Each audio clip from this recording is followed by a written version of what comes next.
Shalom Bapak Ibu Saudara yang terkasih, senang sekali berjumpa dalam video hari ini. Kiranya damai dan kasih Kristus selalu menyertai kita. Kita akan belajar firman Tuhan bersama-sama di channel ini, dan dalam video hari ini kita mau belajar firman Tuhan tentang jemaat yang ada di Laodikia. Dan sebelum kita belajar firman Tuhan, merenungkan firman Tuhan, mari kita berdoa. Bapa kami yang bertahta dalam kerajaan surga, sungguh kami mengucap syukur untuk kasih karunia yang Engkau berikan kepada kami. Terima kasih untuk kesehatan, kekuatan, berkat-berkat yang melimpah yang Engkau telah berikan kepada kami. Dan pada saat ini kami mau mendengarkan firman-Mu, kami mau belajar firman-Mu Tuhan. Kami mau Roh Kudus membimbing kami, memimpin kami, berikan kami pencerahan, hikmat, pengertian untuk kami mengerti firman Tuhan. Dan berikanlah kepada kami kekuatan untuk melakukannya, agar nama Tuhan kami, Yesus Kristus, dimuliakan. Dalam nama-Mu kami berdoa, haleluya, amin.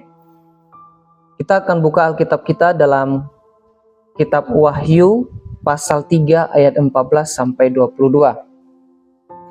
Tuliskanlah kepada malaikat jemaat di Laodikia, inilah firman dari Amin, saksi yang setia dan benar, sumber dari ciptaan Allah. Aku tahu segala pekerjaanmu, engkau tidak dingin dan tidak panas. Alangkah baiknya jika engkau dingin atau panas. Jadi karena engkau suam-suam kuku dan tidak dingin atau panas, aku akan memuntahkan engkau dari mulutku. Karena engkau berkata, aku kaya, dan aku telah memperkayakan diriku, dan aku tidak kekurangan apa-apa.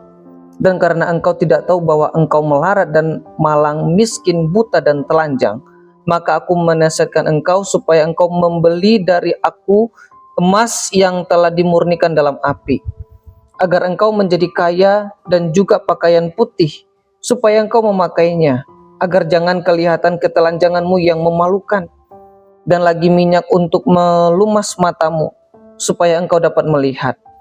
Siapa yang kukasihi, ia kutegur dan kuhajar, sebab itu bersungguh-sungguhlah dan bertobatlah. Lihat, aku berdiri di depan pintu dan mengetuk.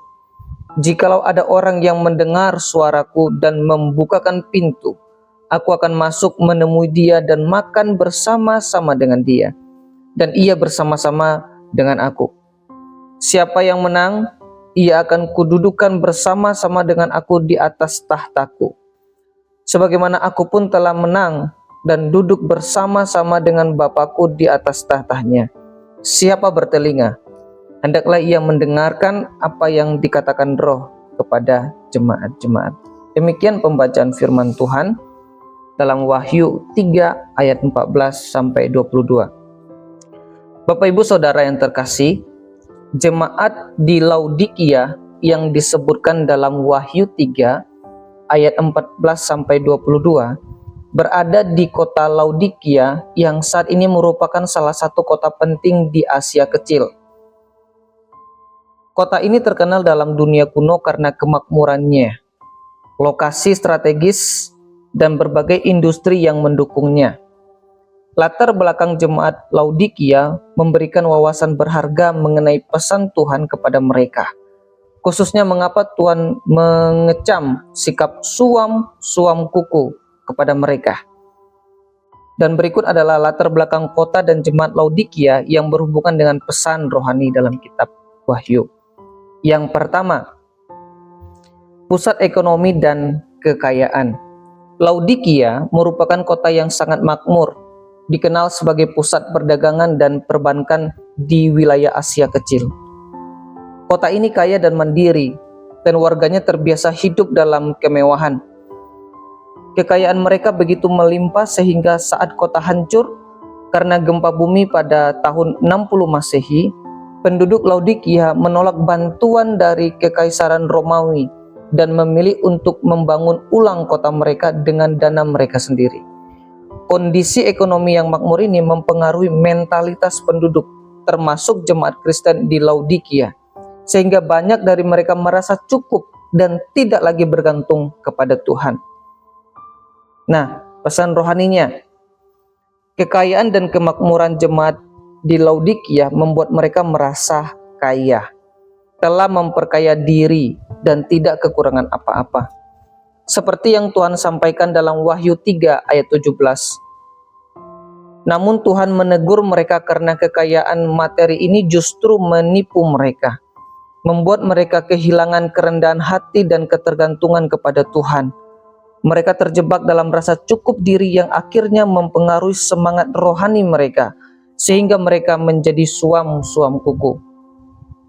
Yang kedua, di sana terdapat industri tekstil yang maju. Laodikia juga dikenal sebagai pusat produksi kain wol hitam yang sangat terkenal dan mahal. Kain ini dihasilkan dari domba-domba di sekitar wilayah Laodikia yang berbulu hitam. Karena itu, industri tekstil menjadi salah satu pilar ekonomi kota itu. Penduduk Laodikia merasa bangga dengan produksi tekstil mereka yang unik dan berkualitas tinggi. Bapak Ibu Saudara yang terkasih, dalam Wahyu 3 ayat 18, Tuhan menyarankan agar jemaat Laodikia membeli pakaian putih darinya untuk menutupi ketelanjangan mereka. Kain putih ini melambangkan kesucian dan kebenaran yang hanya bisa diperoleh dari Tuhan. Berbeda dengan kain hitam yang mereka hasilkan secara mandiri, Tuhan menekankan bahwa pakaian spiritual atau karakter yang benar adalah sesuatu yang lebih berharga daripada pakaian fisik yang mereka produksi dan banggakan itu.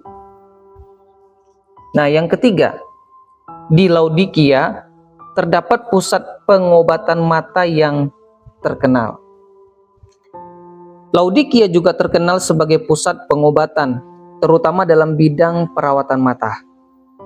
Kota ini memiliki sekolah medis yang maju dan salah satu produk medis unggulannya adalah semacam salep mata yang dibuat dari bahan mineral setempat. Salep mata ini sangat terkenal di dunia kuno pada waktu itu dan dipercaya dapat menyembuhkan berbagai gangguan penglihatan. Banyak orang datang ke Laodikia untuk mendapatkan perawatan ini. Tuhan menegur jemaat Laodikia dengan mengatakan bahwa mereka buta dan menyarankan agar mereka membeli, dalam tanda petik, salep mata darinya agar dapat melihat. Pesan ini menggambarkan kebutuhan mereka untuk melihat kebenaran rohani dengan lebih jelas. Tuhan mengungkapkan bahwa mereka sebenarnya buta secara rohani, meskipun mereka hidup di kota yang terkenal dengan obat mata fisik. Mereka membutuhkan pencerahan dari Tuhan untuk menyadari kondisi spiritual mereka yang sesungguhnya. Bapak Ibu Saudara yang terkasih, demikianlah beberapa hal tentang kota Laodikia dan pesan-pesan rohani yang dapat kita ambil. Di video selanjutnya kita akan belajar tentang terminologi suam-suam kuku. Sebenarnya apa sih yang dimaksud dengan suam-suam kuku yang ada dalam kitab Wahyu pasal 3 ayat 14 sampai 22?